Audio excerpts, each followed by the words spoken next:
Bapak, Ibu, saudara-saudari sekalian yang terkasih dan dikasihi Tuhan. Kalau Anda perhatikan bacaan Injil, kemudian bacaan pertama dan bacaan kedua itu saling mengkait. Jadi sebenarnya kalau direnungkan sejenak saja, Anda sudah pasti jelas. Tapi karena wajib khotbah ya terpaksa saya kasih waktu sekitar 10 menit lah untuk menjelaskannya. Bagi yang sudah jelas nggak apa-apa, tidak perlu didengarkan karena sudah jelas. Yang belum, moga-moga menjadi jelas dan tidak menjadi kacau. Tadi pada bagian akhir Injil disebutkan, setelah Yesus dibaptis, Roh Kudus turun ke atasnya dalam rupa burung merpati. Dan terdengarlah suara dari surga, "Engkaulah anak yang kukasihi, kepadamulah aku berkenan." Saya hanya akan mencari poin dari kata-kata dari surga ini. Karena aspeknya banyak, maka pusatnya saya melihatnya di situ. Yang pertama tentang legitimasi anak Allah. Melalui kata-kata dari surga tadi, kita dapat melihat atau kita bisa mengungkap bahwa pembaptisan Yesus telah membuka tentang misteri Allah Tritunggal. Bagaimana kita tahu bahwa Allah itu Tritunggal? Peristiwanya ketika Yesus dibaptis, Roh Kudus itu turun satu pribadi. Kemudian suara dari surga itu pribadi satu lagi. Dan Yesus sebagai putra Allah pribadi lain lagi. Maka di sini kita dapat melihat lewat pembaptisan Allah kita adalah Allah Tritunggal Maha Kudus. Kemudian dengan pewartaan sabda yang amat penting ini, kita akan semakin diyakinkan bahwa Yesus yang lahir melalui Natal di dalam bayi yang lemah, kemudian dikunjungi oleh para Majus dari timur, berkembang dalam sebuah keluarga Nazaret, ternyata melalui pembaptisan ini dia benar-benar anak Allah yang menjadi manusia. Lewat dirinya dan di dalam dia kita akan diselamatkan. Kemudian apa kaitannya dengan pembaptisan yang kita terima? Sebagaimana Yesus setelah dibaptis dinyatakan sebagai putra Allah dan dia disertai dalam perjuangannya oleh Roh Kudus, demikian pula lewat pembaptisan yang kita terima, kita ini menjadi putra dan putri Allah. Itu berarti kita adalah saudara dan saudari dalam Yesus. Kita menjadi satu keluarga Allah. Dan Roh Kudus yang mengalir dalam diri kita akan membuat kita bisa menyebut Allah itu sebagai Bapa. Sebagaimana Paulus katakan, kita nggak mungkin bisa melihat Allah sebagai Bapa kalau Roh Kudus itu tidak menyertai kita. Maka bersyukurlah atas baptisan yang kita terima. Sebab lewat itu Roh Kudus dialirkan dan kita mulai bisa membuka misteri Allah Tritunggal itu. Oleh karena itu sarannya adalah cepat-cepat bila punya anak segera dibaptis ketika ubun-ubunnya belum menyatu. Karena minyak krisma yang dioleskan biasanya dioleskan di ubun-ubun begitu sebagai tanda permohonan serta anugerah Roh Kudus yang mengalir. Kalau Anda pernah main silat, silat yang pakai sesuatu gitu, biasanya akan dibuka ubun-ubunnya. Sebutannya adalah pembukaan cakra. Artinya nggak tahu mau diisi apa, saya kurang tahu. Tapi yang saya tahu adalah ketika seorang bayi yang diolesi dengan minyak krisma, gereja yakin Roh Kudus dialirkan supaya dia bisa memandang Allah sebagai Bapa dan bisa memiliki kekuatan untuk mengalahkan kejahatan. Kemudian yang kedua, yang kukasihi atau yang dikasihi Allah.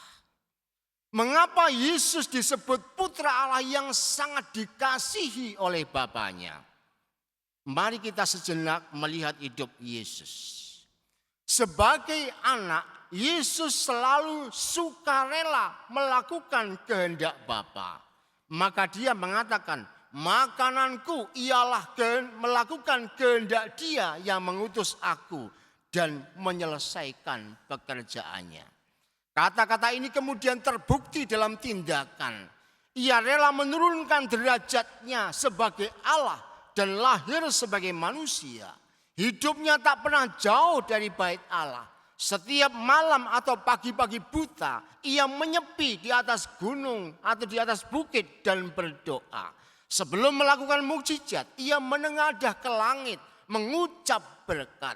Bahkan ketika derita disalib, ia berkata, "Ya Bapa, jikalau sekiranya mungkin, biarlah cawan ini lalu daripadaku. Tetapi janganlah seperti yang ku kehendaki, melainkan seperti yang Engkau kehendaki."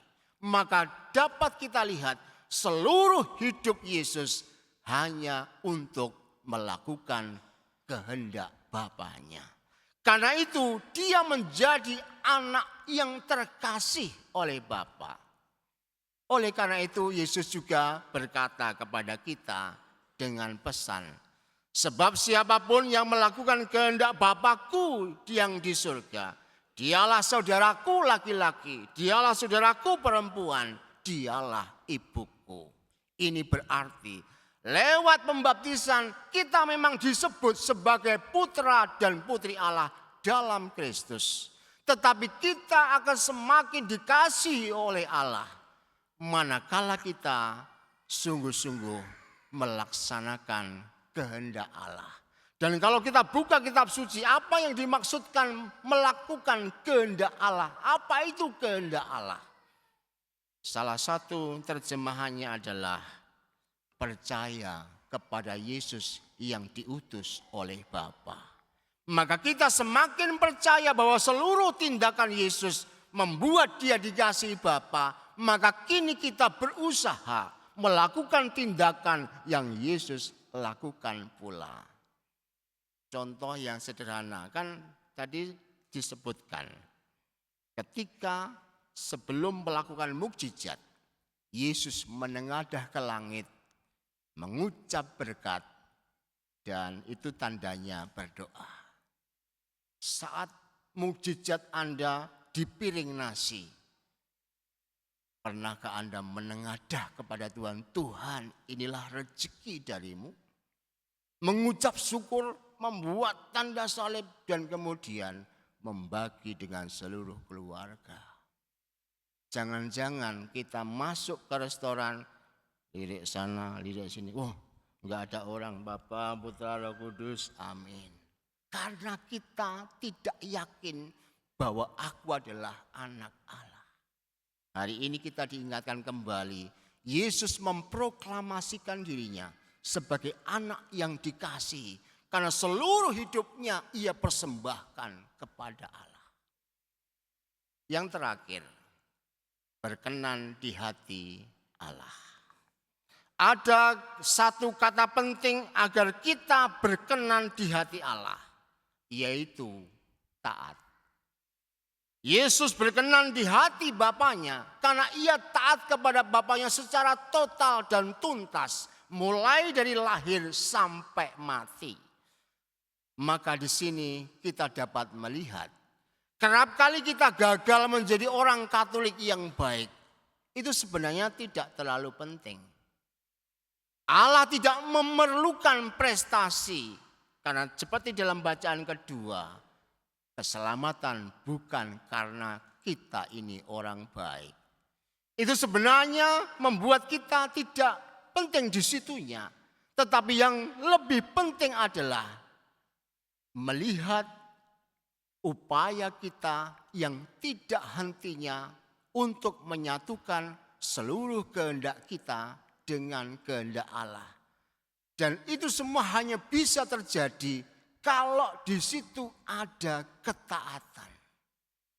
Disitulah ketaatan kita tempatkan. Kita bisa jatuh dan bangun. Kita bisa mengeluh dan mengesah. Kita bisa bersusah dan payah.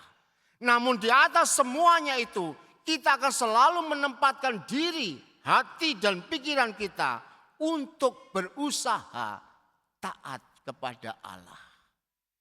Manakala kita jatuh, kita melihat barangkali ini kehendak Allah supaya aku tetap mencintainya dengan taat. Seringkali terjadi orang meninggalkan Allah karena merasa Allah di luar bayangan harapannya.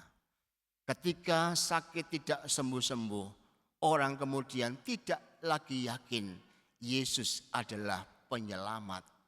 Ketika masalah ekonomi bertubi-tubi menusuk dirinya, kita mengatakan Tuhan sedang tidak adil dan kemudian kita pergi dari Allah. Disitulah sebenarnya dalam situasi jatuh dan bangun, kita diajak untuk berani menempatkan ketaatan hidup kita ini hanya kepada Allah. Dan itulah yang akan berkenan kepada Allah. Dalam seluruh hidup kita, yang paling penting adalah kita ini berkenan di hati Tuhan. Apapun bisa kita lakukan, tapi ya apakah kita berkenan atau tidak. Dan untuk bisa berkenan, satu-satunya kata penting adalah ketaatan. Maka mari kita belajar dari Yesus yang telah dibaptis, supaya pembaptisan yang kita terima membuat kita menjadi anak yang dikasihi oleh Allah. Dan hidup kita berkenan di hatinya. Dan kalau sudah demikian, kita pastikan bahwa diri kita adalah calon penghuni surga. Tuhan memberkati.